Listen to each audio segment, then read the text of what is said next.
Good morning, I'm Clinton Griffiths. Drought was a big story during last year's growing season, so what can we expect this year?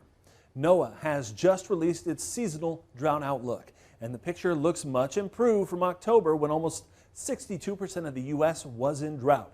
Now, since that time, total coverage and the intensity of drought have been on the decline. In fact, drought conditions are near their lowest level since July of 2020.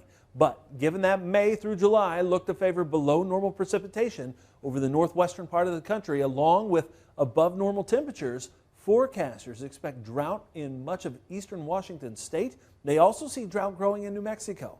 But as you can see, drought is expected to persist in the Great Plains on into western and southern Texas. But the arrival of El Nino could change things.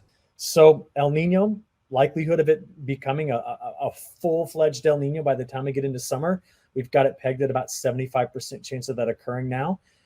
Should it manifest itself and be the most dominant, what we call teleconnection in the pattern, we would likely be seeing, a better year overall. And just to give you a stat, since 1970, we've had 17 El Nino summers, and 14 of them had trendline yields or slightly above that, which means we generally think of El Nino summers of having more juicy atmosphere, more stuff for thunderstorms. And so we'll keep a close eye on it. If you talked to me a month ago, I'd have been talking about how we expect to see El Nino by the end of the calendar year.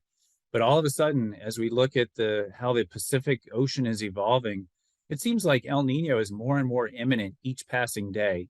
Now, from a drought standpoint, that ultimately should be good news for these drought-affected areas of the Great Plains, because that should help this transition out of drought. But the big question is, will it come in time to salvage summer crop planting? Now, Rippey says if those areas don't see rain by mid-June, there won't be enough moisture to support summer crops.